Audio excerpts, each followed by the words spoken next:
Hello and welcome to the State of Shakespeare. I'm Garrett Vandermeer. And I'm Jim Elliott. And today on the program, we're joined by Ty Jones. Hello, Ty. Hey, good afternoon, everyone. Thank you so much for being with us today. My pleasure. Ty Jones is the producing artistic director of the Classical Theater of Harlem. With the Classical Theater of Harlem, Mr. Jones has been, at times, an actor, producer, managing director, developmental director, and board chair. And I assume sometimes many or all of those things at once. Yes. Mr. Jones has also led the inaugural Uptown Shakespeare in the Park, bringing free outdoor professional theater to Harlem. As an actor, he has appeared on Broadway in, among other productions, Denzel Washington's Julius Caesar, and at regional theaters all over the country. We're honored to have Ty Jones with us today. Honored to be here. So how many seasons have you been with Classical Theater of Harlem, and how did you get involved? First show that I did with them was in 2003. It was Jean Genet's The Blacks. Fortunately, I won an Obie Award for that. And under the old leadership, I think I had done 12 productions with them. And in 2009, when the financial crisis hit, it exposed our company administratively. We were about $400,000 in debt. Really poor, abysmal leadership as well. And we had a transition that was necessary. I stepped up to save the company. I don't know if you guys recall, but in 2009, there were about 19,000 not-for-profits that closed their doors. And just south of 100 theater companies closed their doors right around there in New York City alone. So I believed in the mission. I believed in our vision of a 21st century theater company that was inherent and essential to its community. I believe truly that theater has the capacity to change lives. And it was important for me to do that type of theater that reflect the diversity of ideas and racial tapestry that I think America is. So it's the America that I want to see. So, yeah, I essentially became both the board chair and the producing artistic director in 2009. So you took over the helm at a historically challenging time, particularly for not-for-profits that depend so much on corporate donations and benefactors who were squeezed. Yeah, you hit it on the head. We're dependent upon foundations and government. But I really, truly believe that in order for organizations like ours to become sustainable ones, is that there more than likely needs to be another way of generating revenue, whether that's a holiday show like Christmas Carol is for a number of regional theaters, or if you're a dance company, Nutcracker, or building an educational apparatus. That's what we're working on right now. We're in the midst of that right now. So I hope that we become like a template for small theater companies, because I believe that in order for theater to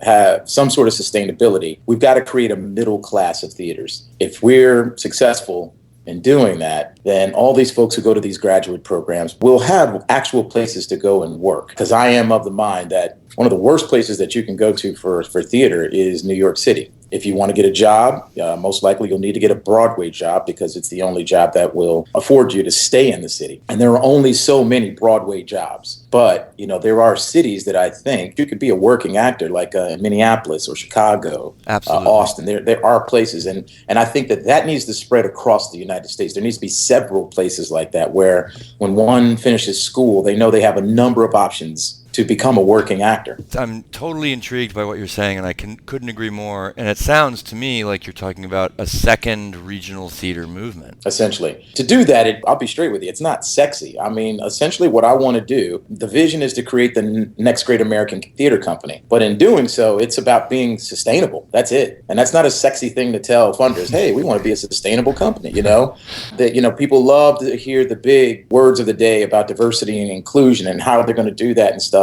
But it's who we are at our core. So it's about sustainability. How do we make sure that we're around for the next 2 or 3 generations? So we're constantly creating jobs and fantastic art, and hopefully having an impact on this world in some way. You hinted at one idea, which was the project that you might affectionately call the Cash Cow Project, which really is a kind of a pejorative, but it points towards the service that theater provides, whether it's an educational service or whether providing popular entertainment that there's great demand for. Well, you mentioned the Christmas show, for example. I like when you said, sometimes it sounds like a pejorative. I think that comes from a lot of folks who get a little bit elite about theater. But the truth is, people who do theater that in my world, we call it Chitlin Circuit, sort of the stuff that Tyler Perry does, that sort of irreverent type of theater. The truth is, those things sell out. And for some reason, it brings joy to that audience. I believe that those are valid theater goers, just like anybody else who wants to go and see,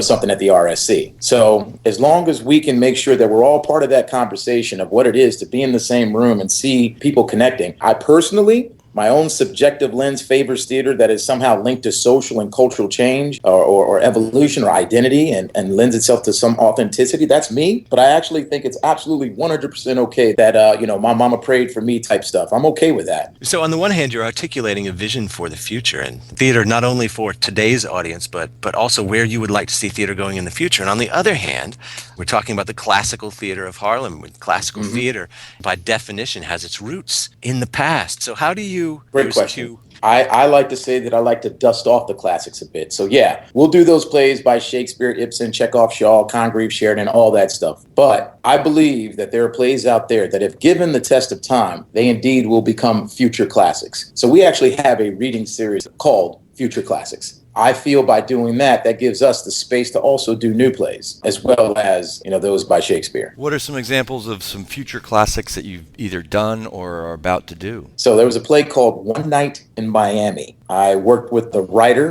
he was part of our Future Classics reading series that premiered in 2013 in Los Angeles at a small theater called the Rogue Machine Theater. It had a clean sweep with reviews. There wasn't one bad review.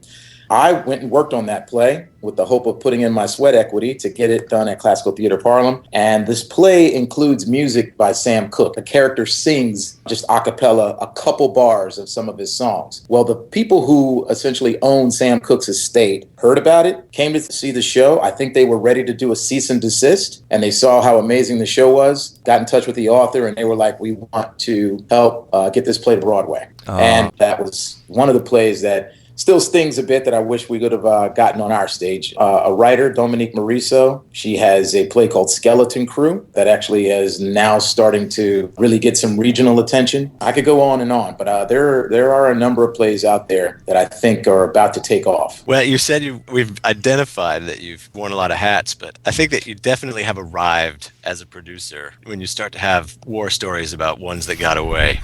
Yeah.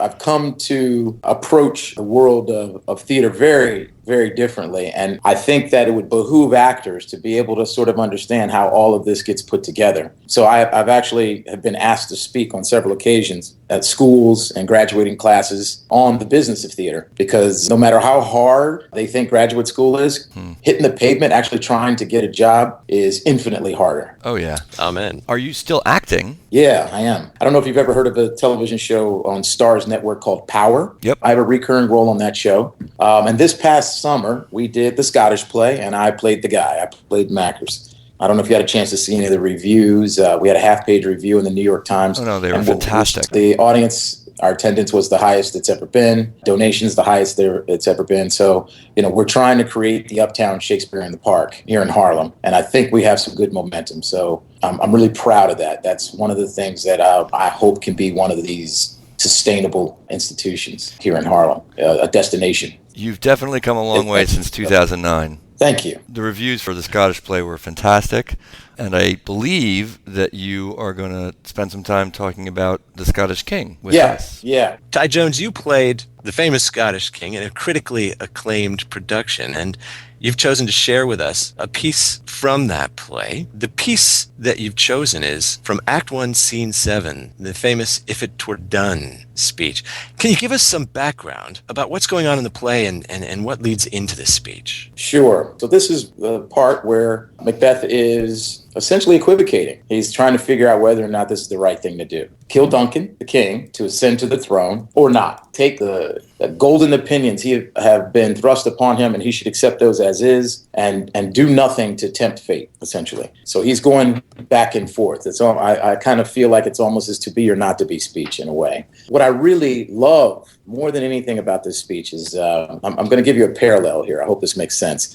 So Martin Luther King, whenever people think about famous speeches, I think it's fair to say that most folks recall the "I Have a Dream" speech. And if anyone does any research on King's speeches, I am willing to bet that they will come to the conclusion that the "I Have a Dream" speech was actually a mediocre speech at best when you put him up against his other speeches. In Macbeth, I think the most popular speech, arguably, is "Tomorrow and tomorrow and tomorrow." Yet, I think that it's a distraction to some of the truly powerful statements that this play makes. And it's in this particular speech. So Macbeth says, "But in these cases, we still have judgment here, that we but teach bloody instructions, which being taught, return to plague the inventor. I think that is probably the sole reason why I wanted to choose this play. I think that Macbeth is Shakespeare's most politically significant play, and I think that we are in some politically significant times. And if I were to translate what I just said in sort of in 1960s, that right there is the chickens coming home to roost speech or comment that was made by Malcolm X. That's a very compelling introduction. I'm really looking forward to hearing these words. Shakespeare wrote to comment on the ruling class. And I think what's happened, and trust me, there are a lot of folks who do not share the same opinion that I have about this. I think what's happened is that we approach acting and theater itself in terms of plot, motivation, and character. And I don't think necessarily that those are sufficient to really look at some of these classic plays. They're beyond, what a character is feeling or their motivations. We don't know if Macbeth had an alcoholic father or anything like that. You know what I mean? Yeah, all that method stuff kind of goes out the window. And then if you think about how Shakespeare even put the story together, he borrowed from here, he borrowed from there to put this story together. And talking about King James and all these other things, that when we try to parry it down to these sort of individuals and talk about Macbeth as just this sort of individual in the world, I think we miss the overall message. I think that Shakespeare is great because it can give one a deep appreciation on how language was used centuries ago to comment on the ruling class, that many of the problems that plagued the human condition years ago still plague us today. But today we like to just see some famous person play a particular role or a pretty person play Romeo and things like that. And I think that's the distraction to the real language itself. And my one thing that I point to support my argument are literally the tens of thousands of books that are written on Shakespeare. We're talking about something that is meant to be dramatized. It's not supposed to, in my opinion, it's not meant to just have an academic way in which we approach this language. And I think that's where we've gotten lost. I think that's why, younger audiences are tough on Shakespeare because they don't relate to it. And I think once you get into the poetry and you share the poetry with them. I'll give you an example. So when I'm talking to young kids about Shakespeare, how do I get it to relate to them? And this is what I do. So I'll say something like, all right, you could talk to this girl over here. And you could say something like, hey, you kiss really well. Or you could say something like, you have witchcraft in your lips. Right. But it's these kinds of things. And they respond to that because their world is filled with music and that sort of entertainment. I believe that if you're able to find ways to take this poetry and flow it into the same exact way that kids, absorb their information, you start seeing, Shakespeare language speaks directly to these kids. And I'm okay with cutting the play. I'm okay with, cutting certain words out. And anyone who lives in that world where, they tend to be precious about the language, I get it. We just happen to look at it differently. I think there's room for it all. But I think for me, I think that, when it becomes sort of an academic exercise and academics plug themselves into Shakespeare for reasons other than its dramatic power, I think it can crush the potency of Shakespeare's message and its language. I think Garrett and I have started the State of Shakespeare with that in mind, that Shakespeare is meant to be performed, is meant to be heard. And I think it's a great opportunity right now for you to perform that speech for us. All right. Put me on the spot. Yeah, of course. This is Ty Jones reading Macbeth, Act 1, Scene 7. If it were done when 'tis done, then 'twere well it were done quickly. If the assassination could trammel up the consequence and catch with his surcease success, that but this blow might be the be-all and the end-all here. But here, upon this bank and shoal of time, we jump the life to come. But in these cases, we still have judgment here, that we but teach bloody instructions, which being taught, return to plague the inventor. This even-handed justice commends the ingredients of our poison chalice to our own lips.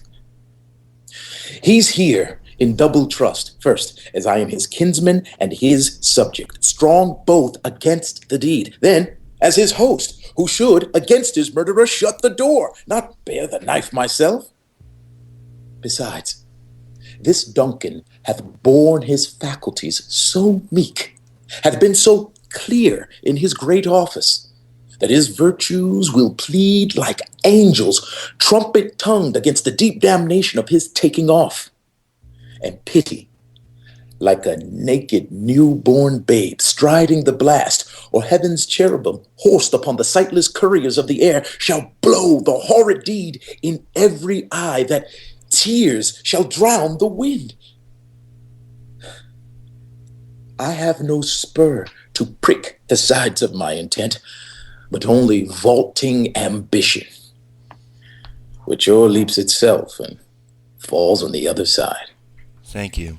Wow, thank you. So, Ty, I have so many questions about this, but the first one, we just spoke with some ladies who are doing this play, Macbeth, up at the Hudson Shakespeare Festival, and we spent a lot of time talking about that last sentence, I have no spur to prick the sides, and we ended up talking about what is the other. And one of them said it's the other side, and you just added that word. Yeah, I added side. Yeah, I've seen. I've actually seen some where they have side, some don't. So right, it works for me. It worked for me in the production. It's that simple. Right. No, I get it.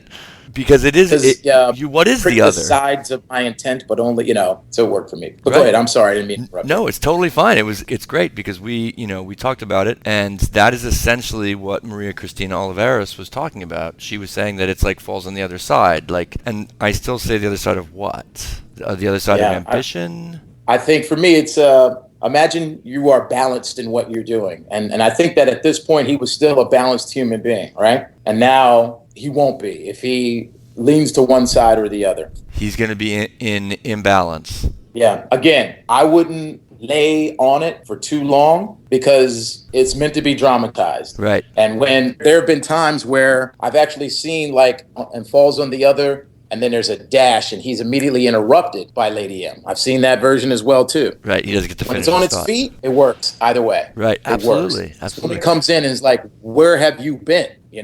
And he gets out of wherever he is and he needs to explain himself and become, instead of this guy who's sort of equivocating back and forth and trying to figure this thing out, he becomes somebody who just makes a sound and strong decision and says, we will proceed no further in this business. He becomes the soldier again. Right. He has to, think on his feet. He can't sit around and act like the little lieutenant who thinks that they can reason their way into battle. Sometimes you just got to go and shoot. And make a choice. Yep, make a choice. And so, yes, I'm absolutely in agreement with you that, you can play it in multiple ways, but as long as you are super clear in your brain what you're playing and you can make it work, then go for it. Yep. So you were earlier, Ty, you were mentioning about in our version lines 8 to 10, which is that we but teach bloody instructions, which being taught return to plague the inventor.